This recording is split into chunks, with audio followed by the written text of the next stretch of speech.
Hi there. Well, welcome to this build of this Model L, or I should say it's more of a build blog really rather than a detailed build series. But anyway, this is the Model L, which I'm building from a great set of plans which you can download from the AutoZone website. I submitted them and they're now available, and I've got a set of plans here on the wall that I'm working to. Now, as I said, this is a Peter Fisher design from, I think it's 1973, and it wasn't one of his designs that he ever published or did as a kit. It was only available as these plans, so check them out on AutoZone. They're free to download.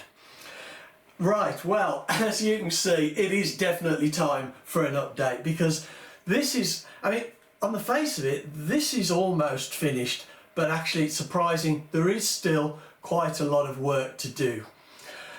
Now, I was slightly worried this was going to end up a little bit tail heavy, and I've been making provisions so I can get all the electronics and the battery way up front.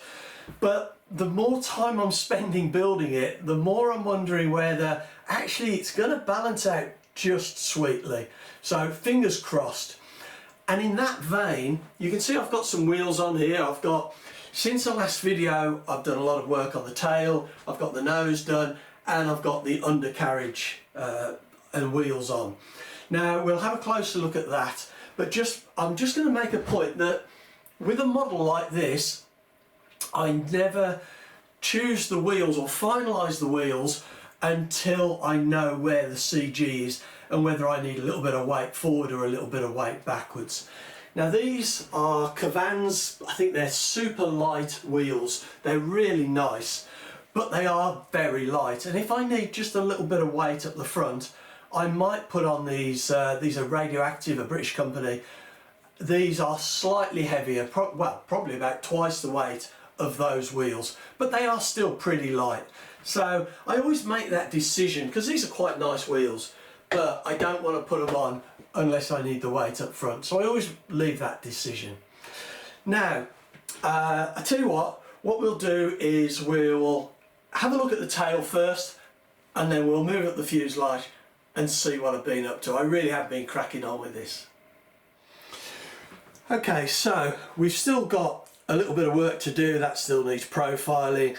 As I said before, this is going to get covered separately and then stuck on. I have profiled the rudder, and I'll just take that off. Now, the most significant thing I've done down here is to put a little bit of infill between the stringers here, on top here between the stringers, and then a piece of balsa that goes round the base of the tail, and I've done that on both sides. Now, I didn't take this decision lightly, because it is adding a little bit of weight. To be honest, the amount of balsa used and the type of balsa used, it's added very little weight, but it is adding weight, and it all adds up this far from the CG, this far away. But the reason I've done that is because I had concerns about how I was going to fit the covering material and seal it around the bottom edge here, and there wasn't a lot to attach it to.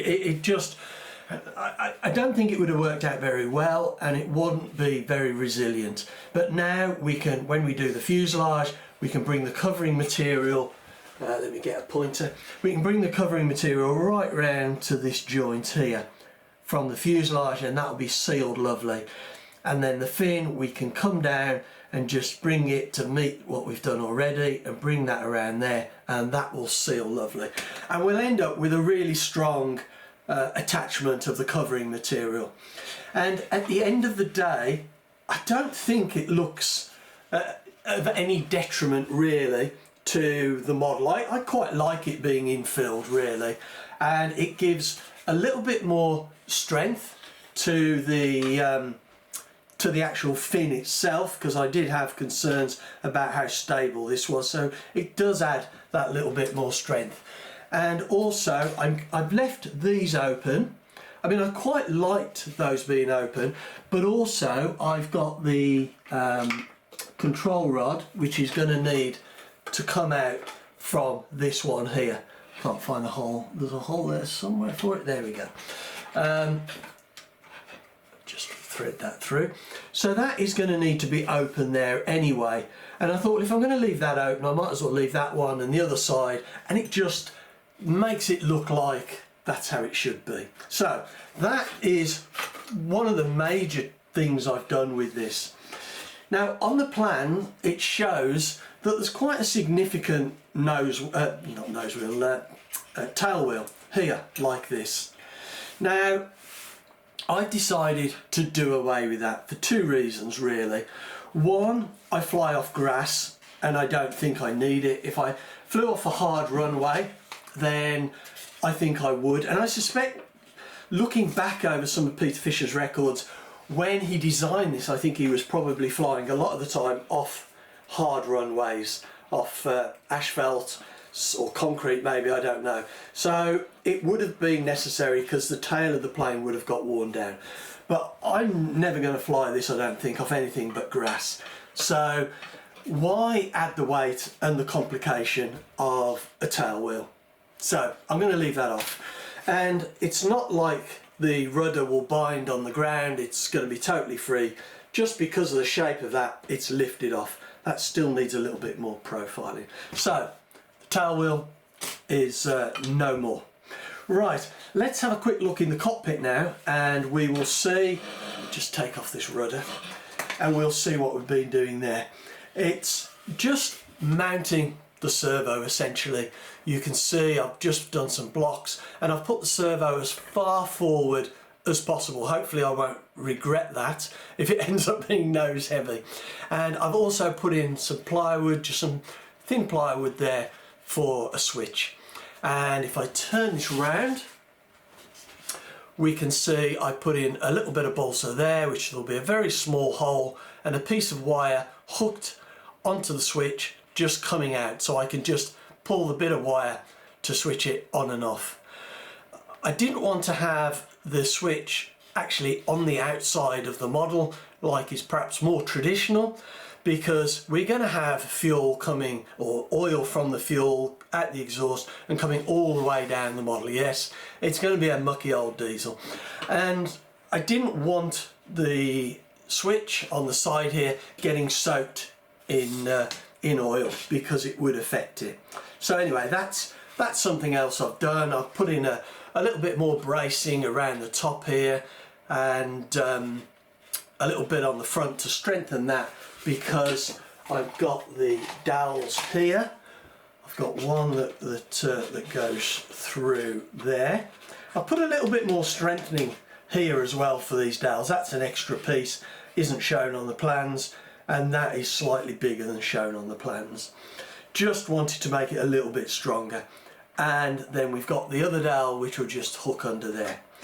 Now the nose, I'm quite pleased with how the nose is looking. Now I've got the engine. You can see I've just added some bits of fairly big thick soft balsa there and smoothed that off and profiled it, rounded it off. It's going to need a little bit more work, and it's just rounded here to take the corners off. Hopefully that shows up okay, and we can just sit the engine in. I've decided I'm not going to use the engine cut. I don't really want to have an extra linkage coming back to another servo in the cockpit, and I'm not sure a throttle cut is really needed. We've only got a couple of minutes run, 3 minutes maybe, on this fuel tank, so I think we'll manage without that. And you can see the engine there is a really nice fit. It's, just turn that over, get that in the right place.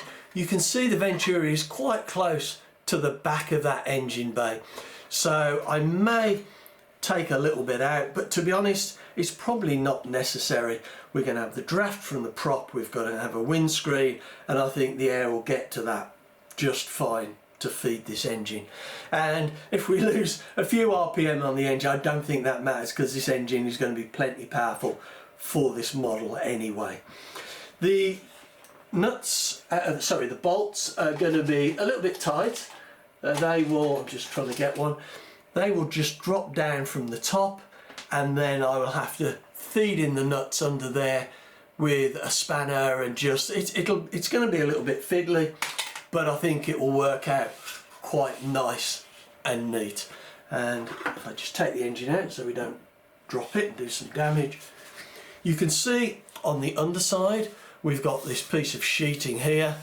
We've left a little bit of a slot there for the oil to come out, and if I just reach for the piece of sheeting, and what I'm going to do is I'm going to sheet that a little bit further forward than that. I just need to cut out some bits here and here to allow it to go further forward, but then we'll have that slot there for the oil that gathers in here just to get flushed out on the underside of this model.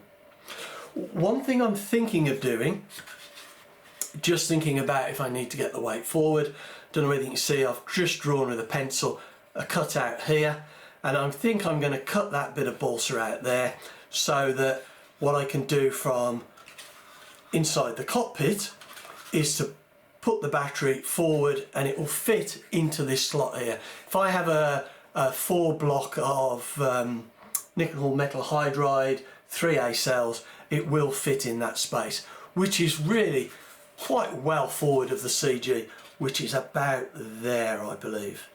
So that's provision for that. We can also get the battery back here, and if need be, because it's nose heavy, I will make a compartment even further back on the underside, because I really don't want to add any weight to this if I can really help it. I want to make it balance with what I've got.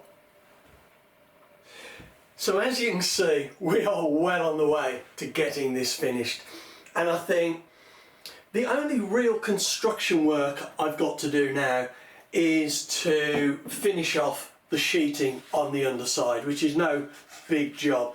I can't think of anything else I've got to do now other than a huge amount of sanding and profiling and just getting everything to the right shape before I start thinking about covering this model.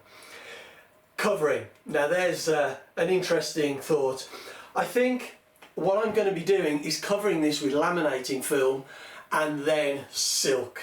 And I think giving this model a nice silk finish will be really nice. I've got some lovely lightweight silk lined up, and I'm going to need to dye it and think of the colour combination and pattern. But that will be definitely a video for a later date. So anyway, I hope you've enjoyed seeing this update of this Model L, and please come back and see how we get on in the next video when, well, I'm not sure what the next video will be.